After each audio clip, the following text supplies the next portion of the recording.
Welcome, sweet friends, to the channel Frugal Money Saver. My name is Emmy, my husband's Paul. We're so happy you have joined us today. In today's video, we are going to share 12 habits that we live by as a frugal family to keep us living below our means, which means that we spend less money than we take in every month. These 12 tips can really encourage and motivate you as well if you are looking to live below your means. We're also going to be sharing 2 surprisingly low-cost mini food hauls.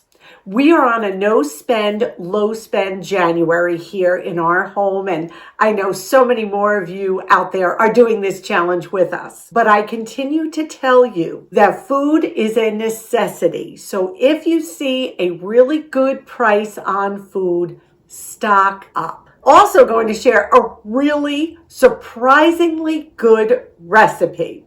When I first told Paul what I was making, he was like, nope, does not sound good. But boy, was he surprised, and yes, it was Paul approved. So let's start this video by getting into our 12 daily habits that we perform every day as a frugal family to keep living below our means. Number 1, on a daily basis, we monitor our utilities.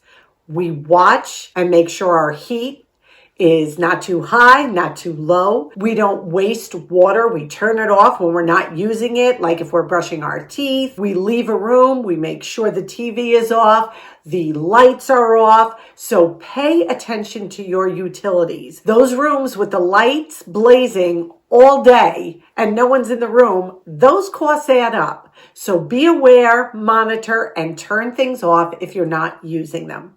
Number 2, we do cook the majority, 99% of our meals at home. What we make sure we do, and these are some key points, even if you are not a meal planner for a week at a time, always make sure if you're going to cook a roast or a chicken or any kind of meat or frozen item, pull it out the night before and put it in the refrigerator to defrost for the next evening. Also, what we do is we coincide our meals with our schedule. So if I know, let's say Thursday is a busy YouTube day for me, I'm going to make Thursday evening's meal easy, maybe a Crockpot meal. When the time comes at 5 o'clock, we are not going through the drive-thru. Something is in the Crockpot. We're ready to eat. If you want to stay below your means, learn to cook at home. It will save you so much money. Number 3, we find a ton of entertainment to do right in our own home. We have lots of hobbies, lots of things we love to do together. We play board games. We watch movies. Paul is a ham radio operator. I love to cook, try new recipes. I bake. So a lot of our entertainment and our fun is right here at home. And I tell you that all the time. Make your home a place of contentment.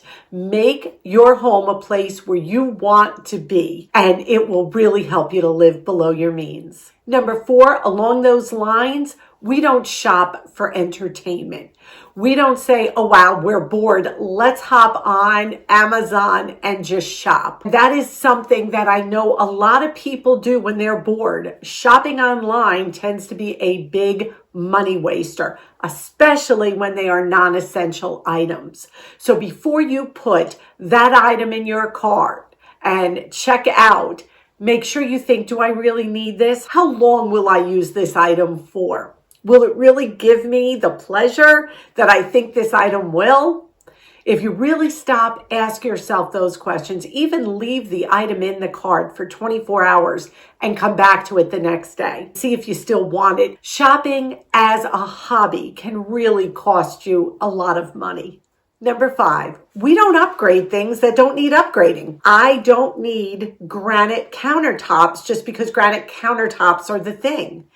I don't need a new iPhone if my old iPhone is still working. We are not a family that constantly looks to upgrade and escalate and spend more just because it is a trend or other people are doing it. We don't upgrade. unless something is broken or seriously needs to be replaced.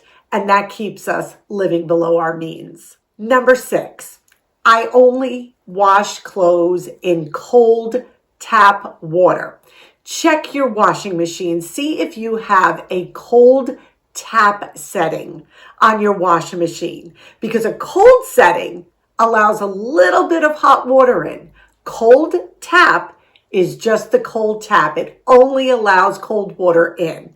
And washing your clothes on that setting saves a lot of money. We also dry our clothes on racks in the home in the winter or out on the line in the summer. I mean, if we have to use the dryer, we will. But most of the time, if you go into the guest room, you'll see racks of clothes all around.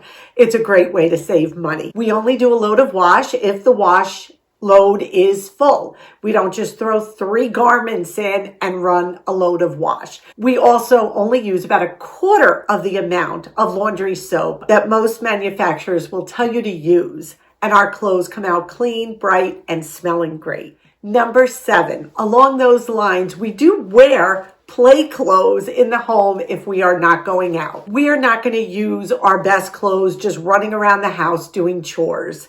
We'll put on a sweatshirt, some sweatpants. Paul's got a bunch of flannels. I'll wear an apron, anything to keep our good clothes good. And this way it keeps the laundry down, and it also keeps your good clothes lasting longer. Just like when you were a kid, your mom would tell you when you came home from school, put your play clothes on. Well, we get up, if we know we're not going anywhere that day, our play clothes come on.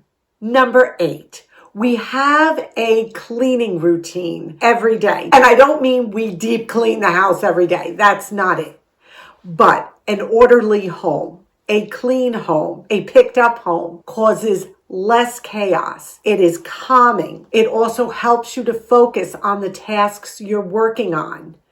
And it helps you to not spend money by being in a clearer state of mind, by being less stressed, because a lot of spending is stressful spending. People spend when they're bored or they're stressed. Keep a calm, organized, and well-functioning home. Number 9, one tip that is non-negotiable in this house is our bills are always paid on time. That is just good financial sense. It is good for your credit rating. It avoids late fees. Check your accounts online. Make sure they're balanced. You want to make sure if you're paying a bill, the funds are in there, so you're not going to bounce a payment. These may sound silly or rudimentary, but they are a real part of living below your means. Number 10, we don't waste gasoline. We don't get in the car and just drive around aimlessly. Or we don't get in the car to do one errand a day. We take our errands, we look where we need to go and what we need to do, and we try to do them all at the same time and within the same location. That saves wear and tear on your car. It saves money on gasoline. It will save you so much money and stress in the long run. Number 11, we plan date nights. Right now, it's a low, no-spend January. But when Paul and I want to go out and have time together, we plan that date night. We will figure out that we're going to go out on a Tuesday to the $5 movie here in town. Or we're going to pack a lunch and go down by the Hudson River and watch the Eagles. Plan those date nights. Just don't at 5 o'clock say, hey, let's go out for a $75 dinner. Or better yet, plan one at home. Those are the best and the most inexpensive date nights you can have. Number 12, when it comes to home maintenance and projects around the home, we try to do most of them ourselves. That is a great way to stay below your means. We watch YouTube videos, we do a bunch of DIYs. But, and this is a big but, if the project is too big for you, is unsafe for you to do, you don't have the tools, etc., be wise and hire someone.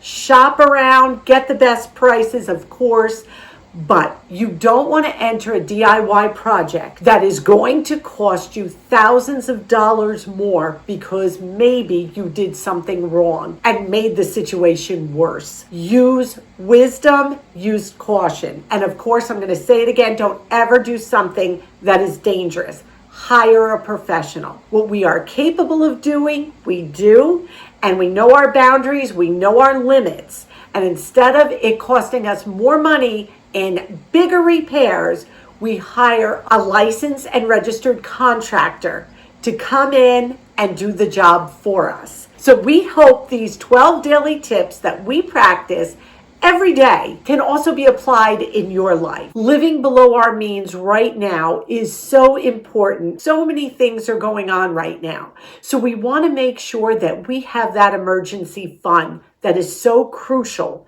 to living a good financial and frugal life. Now, we want to share two really small food hauls, one from ShopRite, one from Acme. And we just want to share the prices we were able to get on some of these items because they were fantastic. Continue to follow those lost leaders. Do not buy food you're not going to eat. Do not buy food you're never going to use. But if these are items you can use and they are on super deep discount, even though you're on a low spend, no spend, food is essential. Buy them, put them away. Again, that's just the way we're doing it. You're going to do what works for you, of course. So let's see what we bought. We have been hearing so many horror stories about how expensive eggs are and how people can't find them in the supermarket. In our local ShopRite, there were signs saying they were having difficulty getting eggs because of the avian flu outbreak. Look at these prices, $6.49 for a dozen of large eggs, $16.19 for the 30-count eggs. For the 18-count, it was $9.69. All this that we're showing you here is from our local Acme. 2 weeks ago, 30 eggs were on sale for $4.99. We bought them. This week, their 30 eggs are on sale for $5.99. We bought them. Now, these are good February 22nd. So this is still good like 6 weeks from now. They are a great source of protein. And honestly, these prices, I can't pass the eggs up. This was another amazing deal. You all know we make our own pasta sauce, but there are times that a jar of sauce in the pantry is a good idea. Victoria pasta sauce was $10 a jar in Acme. That is ridiculous, but they had a bunch of digital coupons. Let me show you how this worked out for the Victoria sauce. Victoria sauce regular price was 2 jars for $19.98.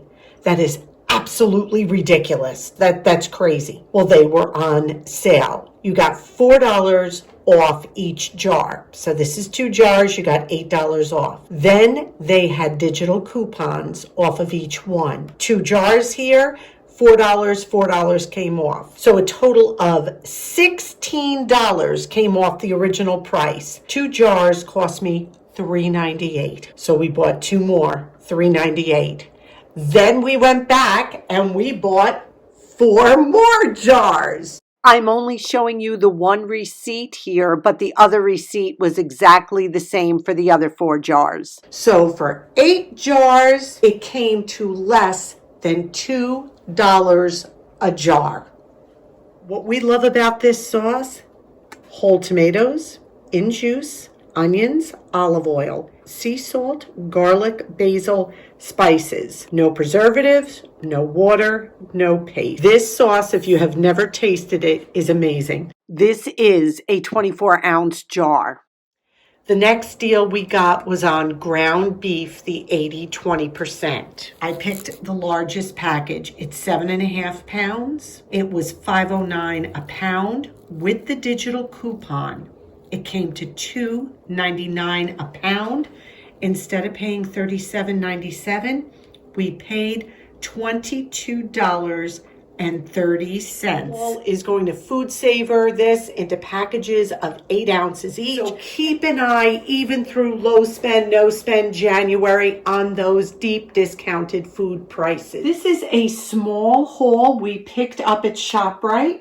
We have been buying fresh fruits and vegetables, but when things go on sale like this, and they are loss leaders, we grab them. Scott bath tissue, the 20 roll pack of 1,000 per roll sheet, $13.99. There was a $1 digital coupon, so $12.99 for the 20 rolls.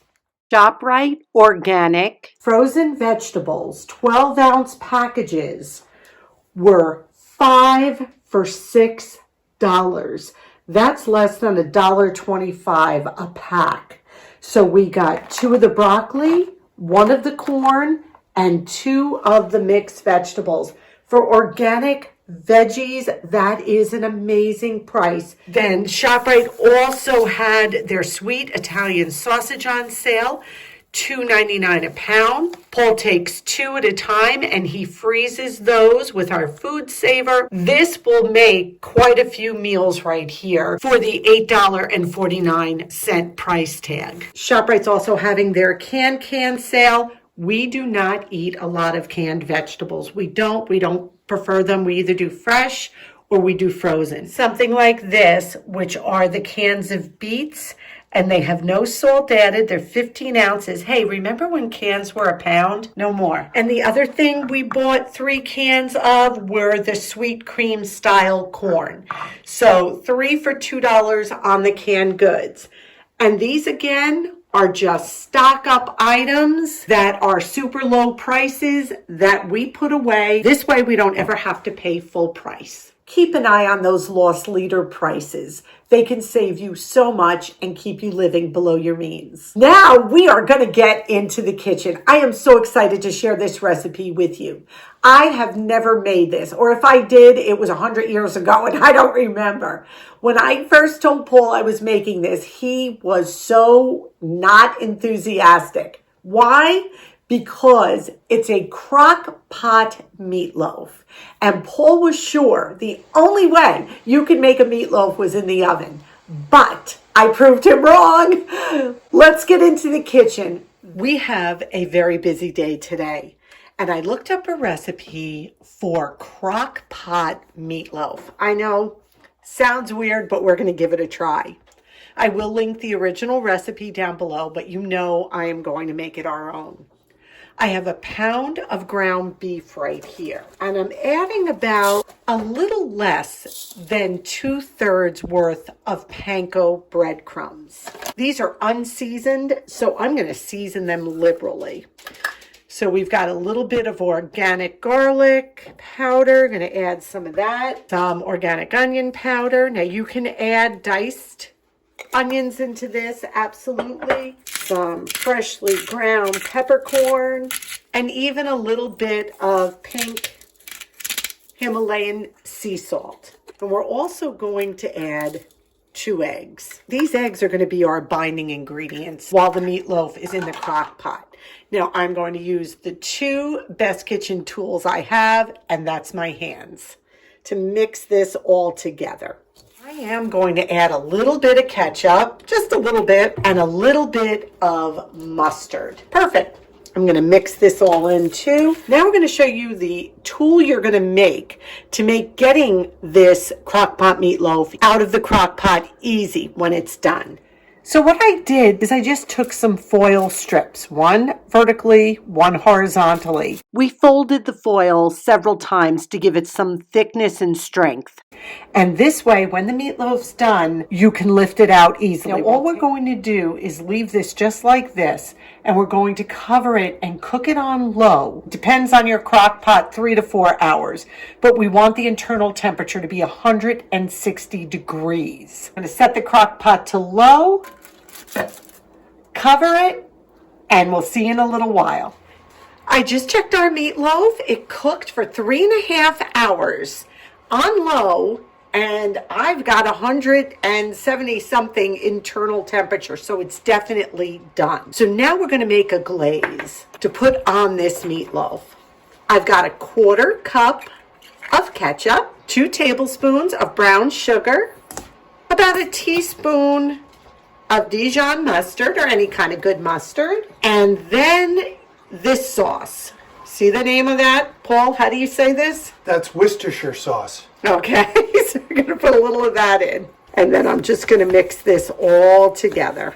So there's our little meatloaf. It's looking good. I'm going to take this glaze and I'm going to put it all over the top. Now I'm going to cover this for another 15 minutes and then we'll be ready to eat. Okay, so I'm just going to grab all our little foil tags carefully. Do not get burned. Lift it out. Put it on the plate. I'm just going to slide these out. Oh yeah, this is holding together beautifully. So we have meatloaf and we have some sauteed string beans and creamy rice. What a meal.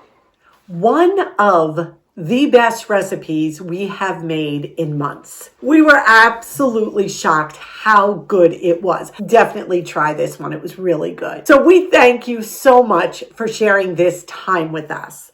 We met a viewer the other day in our local Acme, and I'm going to give out a shout out to Buick One. Hey, that's their username. She was so wonderful. She came up to us. We chatted in the bread aisle about just prices, just life in general. I cannot stress enough. If you see us out and about, come up to us. Say hello. Let us just get to meet you. It is just such a thrill for us to actually meet our viewers. So Buick One, thank you again for making our day. Today's question of the day. First of all, tell me what state you're in and what are your egg prices these days? Because it's just crazy what we're seeing out there. And number 2, what are you doing these days to live below your means? Have you implemented new strategies, new habits? What have you been doing to make sure you are not spending more than you are taking in every month? Share that down below in the comments section as well.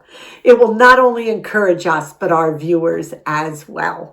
Thank you so much again for sharing this time with us. We ask that you take a minute and hit that thumbs up button. It helps us so much here on YouTube. Subscribe if you haven't. We're so close to 70,000. Come on in and be part of our frugal family. We'd love to have you. We ask you to be well. We ask you to be safe. And above all, we wish you blessings. Until our next video, may God greatly bless you.